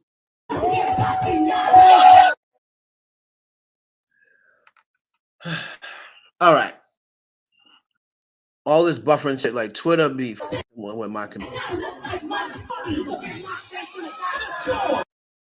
All right. So you see her out there. She's in the cheater pants in the what they call it, something sex kit, beta sex kitten outfit. And people said when she stepped up when she stepped up on the stage with Megan and Glorilla, people were saying the way she was moving, she looked like she was pregnant. And then some people said, and plus she was only drinking water. She's only drinking water, so I think she's pregnant. Then you look at this performance, and it looks as though she has a baby bump. Looks as though it could be a baby bump, right? She didn't address it as one. She just said, "Oh, people think I'm fat," you know, like playing around, like she's unbothered with it, eating her pancakes, whatever. Here's my take on the thing, and I said a little bit on the video, and I'll elaborate. Because people was in their feelings saying, "Oh, how could you have a problem with someone bringing a baby into the world? You're weird." You have a problem with women becoming mothers. You hate kids. I didn't say I hated kids. I had, I had four. I had four girls of my own. So I never said I hated kids. Oh, you're saying it's a negative thing for someone to have a baby. No, no, I'm not saying it's a negative thing for anyone to have a baby. What I said was in my latest video, and I said my opinion. I'm speaking for Heaven James Clark only. I'm not speaking for anyone else. In my opinion, if Cardi B is pregnant again before she puts out this album and before she goes on a tour, I said, I think I'm going to make a personal decision and not follow or support her music anymore. That's my personal decision. I said, so I would not support her music. I'll support her being a businesswoman. I'll support the whip shots. I'll support her being a mother. She looks like a great mother from what I've seen. But I'm no longer going to be talking about your music. I'm no longer going to be talking about your 5 number ones. I'm no longer going to be talking about, oh yeah, when this album drops, it's going to be woo, woo, woo. I will stop following and supporting your music. Not that I will never play another Cardi B record again, but I'm just saying, as far as, you put a single out, this, that, and the third, I'm no longer going to amp it up, right? Because that means to me, like, you don't really have any intentions on continuing your music career. And Cardi B is very resourceful. She's got a great personality. She gets along with people. I mean, in the industry. I'm not talking about her fans and stuff like that. But people in the industry have not really had any complaints. Only people on social media, like her fans or people who don't like her, complain about her on social media. But she's never had any complaint from what I know within the industry. However, if you come out with a pregnancy before another album, I just can't mess with your music anymore. If you break the whip shot record, or if you if you have a certain product that is flying off the shelves, or it beats Skims or whatever, sure, I'll report it, but I'm not going to fuck with your music anymore. I'm not going to fuck with you as an artist anymore, because to me, I feel as though if you have another baby now, when everybody's asking for me, to me, you're basically saying, I don't give a fuck. I know you said that many a times. You don't give a fuck. I mean, but I'm really gonna know then. Yeah, she really don't give a fuck. So then I always look at it as, if they don't give a fuck, why should I? Right? So I don't know whether she's pregnant or not. So far, she hasn't said she is. She hasn't said she's pregnant. But if she gets a third baby, wow. And again, nothing wrong with having babies. Nothing wrong with being a mother. Having children, or how you expand your legacy. Having children is the greatest, you know, thing that someone can create, is another human being. But you owe it to your fans, that you really owe your fans music. You owe your fans an album, right? You owe your fans in my opinion, Cardi B, you owe your fan base an apology for always going off on them, and you owe them an album for this year. Her fan base has taken a lot of bullets for her. I be feeling sorry for BG sometimes. I get on Twitter and I see some of the things that they going through, and I be like, damn, they got 8 alive. So for the people that stick with her, and then they just have to keep saying, "Oh, it's okay, it's okay." She don't have to put out music. Yeah, yes, she does. She doesn't have to do this. She doesn't have to do that. Like so, those people at least deserve either an explanation and saying, "Guys, I can't lie anymore. I'm not going to put out any more music." At least tell your fan base you're not going to put out any more music. Instead of gaslighting and trying to make them feel as though they're the problem and I'm not putting out any music because of the way you react to me, or because you said you hope I'm not back with Offset, or because you said, oh, I hope she's not pregnant by Offset again. You try to use that as the fan base is doing something wrong, and that's why you're not putting out music. It's like, fam, just put the music out. That's your fan base. They're going to support it.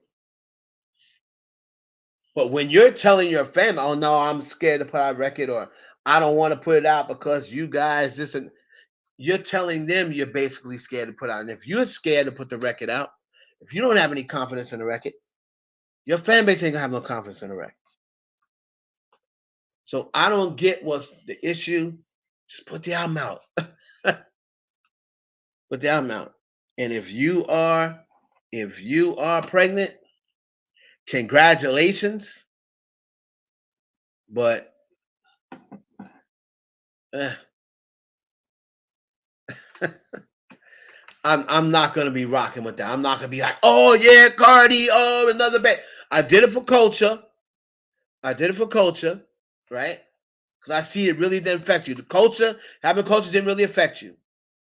Having the second kid, as cute as he is, it affected you a lot. And if you have a third kid, that might put you out of your misery, to be honest. You always say you hate the fan base, you this, you wish you weren't famous. If you have another kid before you drop this album, trust me, you won't have to worry about being famous no more. I can promise you. You won't have to worry about people not supporting the record because no one's gonna care. If you're on your third child and you got more kids than albums, no one's gonna care. Trust me. So that's my take on that. For the people who was asking me, of course I have 4 girls. Well, I have 3 left. I had 4 girls. So of course I love kids. Like I go to I'm very active in my daughter's school, trying to be a chaperone. Like if for I love children, but that's not what this is about. Of course they're a blessing, but if you have another kid before this album drops, I'm just saying my own I could not personally be into your music career anymore because to me it's going to come off as you're not taking it serious. And if you don't take it serious, I'm not going to take it serious. Right? If you don't take it serious, I'm not going to take it serious. Why should I take it serious?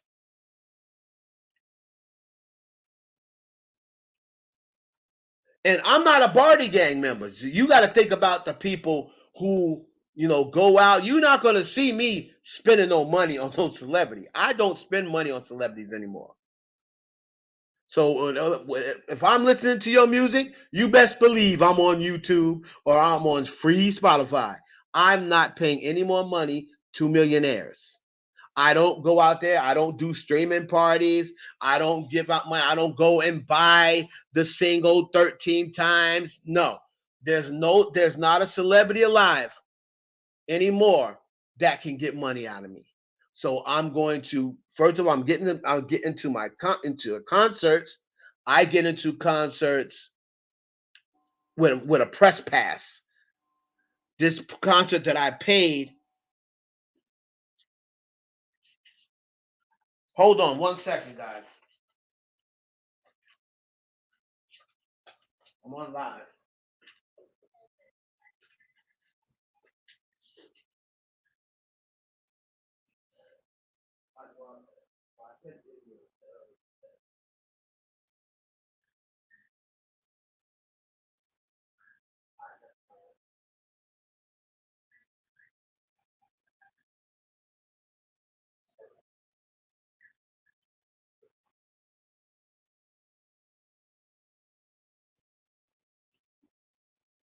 Okay.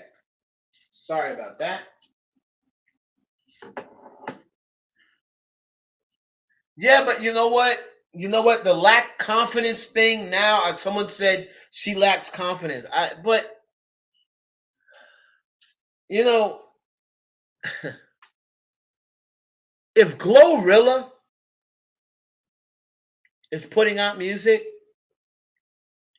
and her fan base is nowhere near the size of Cardi B's music, I mean, Ice Spice is putting out music. Glorilla, Sexy Red. You see all the flack Sexy Red takes. You see all of the criticism that Sexy Red just put out an album. You can't have less confidence than someone like a Sexy Red or a Glorilla might have. You see what Glorilla said, and yeah, Glow overthink how she overthink. She's overthinking because she was seeing what people were saying. You gotta have more fans than them. And they're even putting out projects. So the whole she lacks confidence, well, she shouldn't. Not at this point in the game. I could see if this was, 2019, 2020, when she's like, oh, am I going to be able to come back off of the album that I did? But damn, you've been in the game now. You're a mother of 2, maybe 3, soon to be. You're in your 30s now. Like, this is a move that you expect somebody in their 20s or somebody who just dropped and like, oh man, the Southboard Jinx. You already know that your album, depending on the singles that are on this album, you already know that the album is going to already probably be platinum when you drop it. So you're going to have the numbers fine on that. It's going to be platinum when you drop. So I don't understand the whole lack of confidence. All I know is this. Every day that passed, she may not know it. Every day that passed that she don't mention music, people just gonna start saying, oh, okay, so I guess you're a whip shot girl. It's the same thing with Rihanna and her music. Every day, what Rihanna's hoping is that we forgot that she does music. Well, Rihanna, guess what, honey? You ain't too far off from people forgetting that you ever did music, because you haven't put out music in 9 years. And now you got some fans of Fenty that are 17, 18, 19 years old that don't even remember when you made music. So I don't know whether she's trying to take pressure off of her by not making music and maybe people will forget. Well, you heading down the right path, sis. You heading down the right path. $ Heaven Hollywood, y'all send me $1. I mean, you can send me more than $1 if you like. Y'all niggas should at least send me $1. So there's 114 people in this chat. $ Heaven Hollywood. If all of y'all send, I should see at least $100. That's $1 a piece. I should see at least $100 in my cash app. $ Heaven Hollywood. Listen, y'all. It's been real. Hit me up.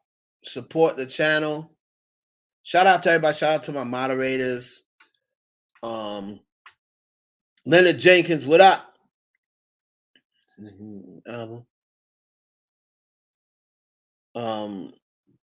I seriously doubt that's true. She most definitely did not mention Nicki Minaj on the album. Most definitely did not. shout out to everybody, man, for tuning in. Make sure you go check out the videos. Make sure you check out my TV shows if you have not. And they are on Tubi. They're also on Amazon. I have a short movie called 7 to 7 that's doing very well on Amazon. You can see it on Amazon. My pilot for my TV series Groupie is on Tubi. Playing and Groupie's also on Amazon International, and Playing Dirty is on Tubi and Amazon as well. Playing Dirty, speaking of, we talking about Nicki Minaj, Playing Dirty stars Zasha Santiago. If anybody remembers Zasha, she was Safari's first girlfriend after he broke up with Nicki Minaj. I remember her. So she starred in my television series Playing Dirty. Zasha Santiago, shout out to her. So y'all can go check that out. Tubi and Amazon International for the shows. Hold on. What am I Playing Dirty? Make sure you check out Real Talk every Monday if you guys are into movies and TV talk. Right? My brother is the best at that. Let me go.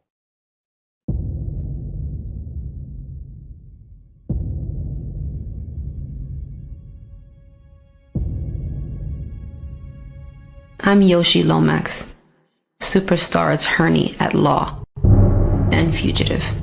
So, you're the famous Yoshi Lomax. Probably more infamous. I'm on the run from the federal government for crimes that I didn't commit.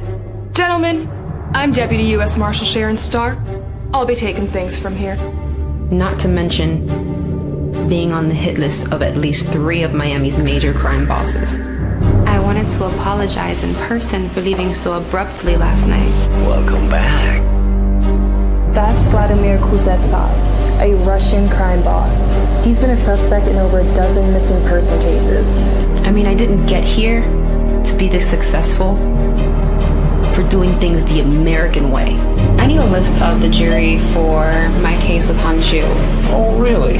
What's that worth to you? Oh my God, you're such a... Mr. Santana is to be released upon processing.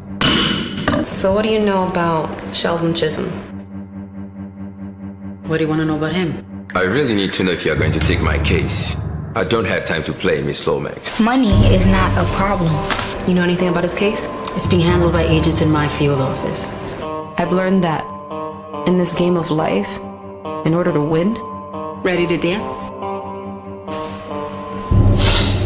you gotta play dirty.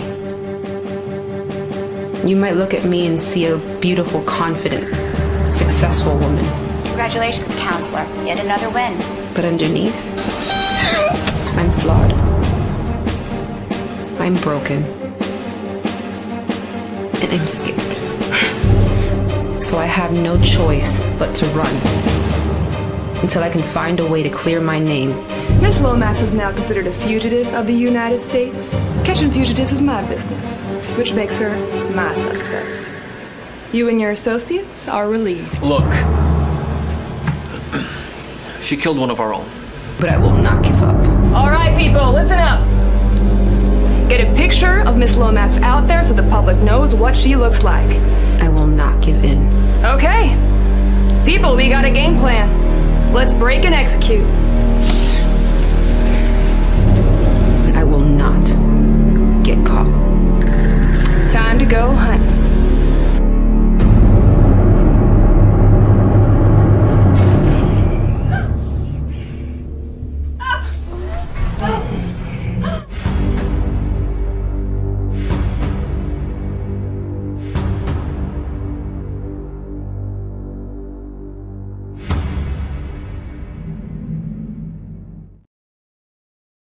All right, y'all. Make sure y'all hit up the Cash App. Make sure you check out all of my things that I got going on. I thank y'all for your support. Catch y'all next time. Have a great day. Be safe out there. For anybody that I not missed, I got to get up out of here. For anybody that I did not thank y'all, man, for joining me. I appreciate it.